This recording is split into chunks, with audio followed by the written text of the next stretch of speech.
What up, people? Welcome to the Push a Wild Black Show. I'm your host, Christian, and this is the Bearscast for week 12.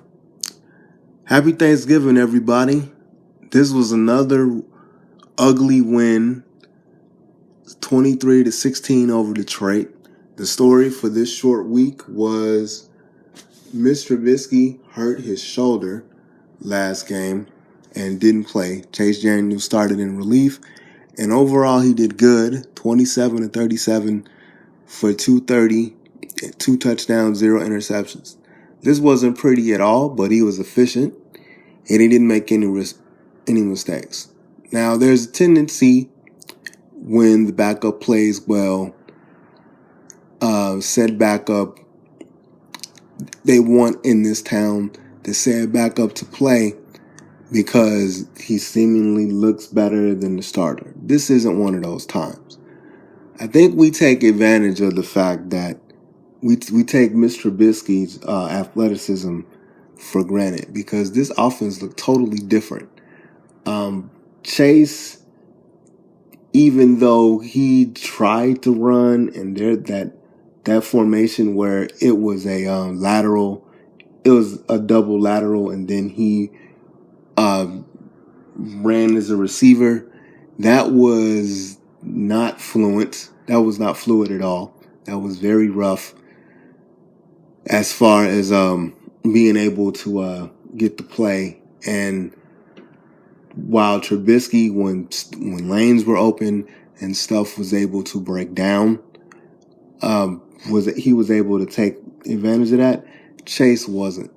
I heard in the pregame of the Bears game, the Bears radio broadcast, I heard the pregame, a caller called up and was like, Chase Daniel is cerebral, and it was basically a Mr. Trubisky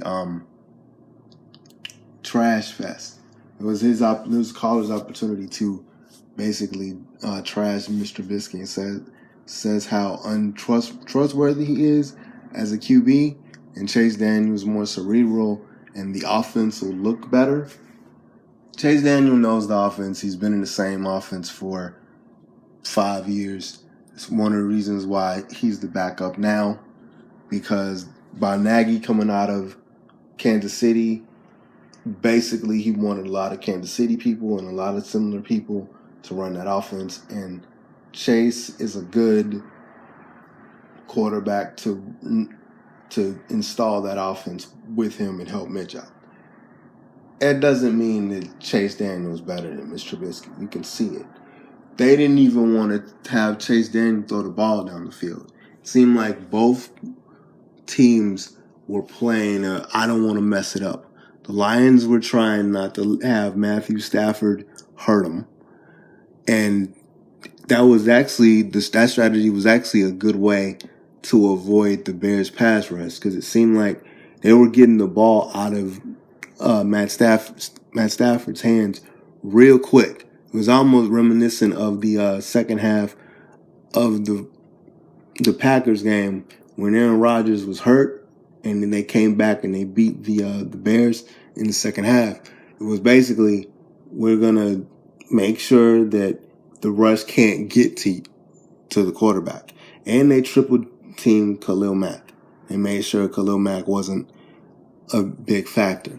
But no, I don't want to see Chase Daniel after this week. Chase Daniel did what he was supposed to do.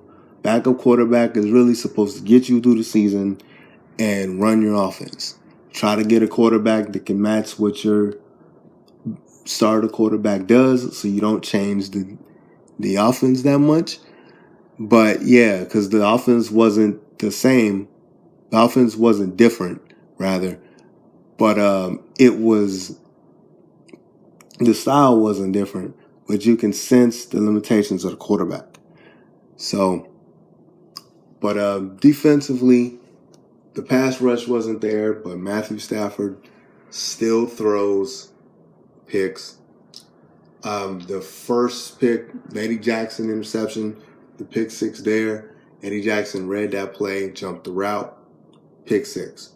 The second pick that Fuller got was, now the post game, they were saying that it was the receiver's fault.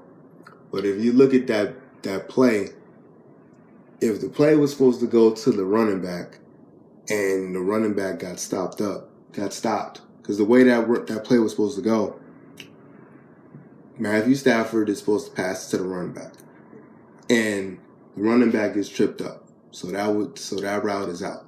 So the tight end is supposed to go fade back in the end zone, and then Matthew Stafford is supposed to throw the ball as the fade to the tight end, touchdown. The difference was the tight end wasn't paying attention. Tight end stopped his route. He wasn't really paying attention.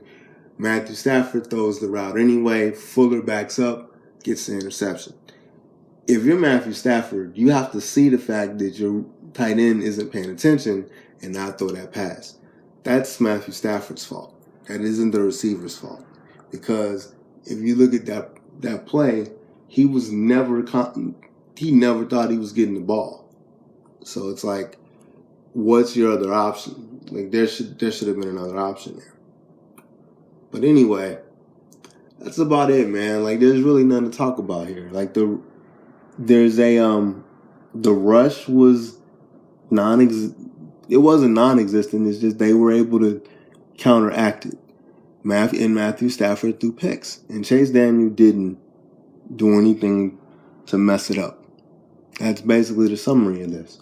Hopefully, Mr. Trubisky is better enough this will be a longer, I think they called it a mini bye, but this will be a longer rest week for everybody, and hopefully everyone will come back and healthy, and everything will be fine.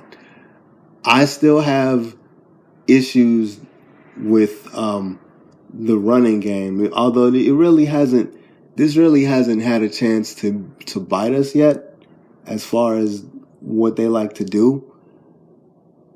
I have to get over the fact as a Bears fan that they just don't want to run the ball. They didn't have no interest in running the ball. And I'm concerned at the fact that the Bears did not do well in stopping the run, specifically in goal line situations. LeGarrette Blount had a very good game in short yardage situations. He had 2 touchdowns and 89 yards.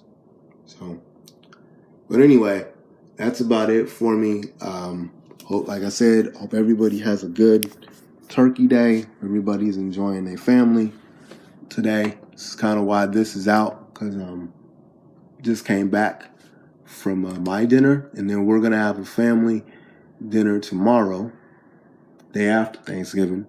So I will see you guys next week. I am still on iTunes if you want to get these as MP3s, and still posting these on YouTube. As a matter of fact, this will be where the archives are. And follow me on Twitter at PWB Vlogs and Instagram at Push a Wild Black Show. Later, I'm out, y'all. See you next week.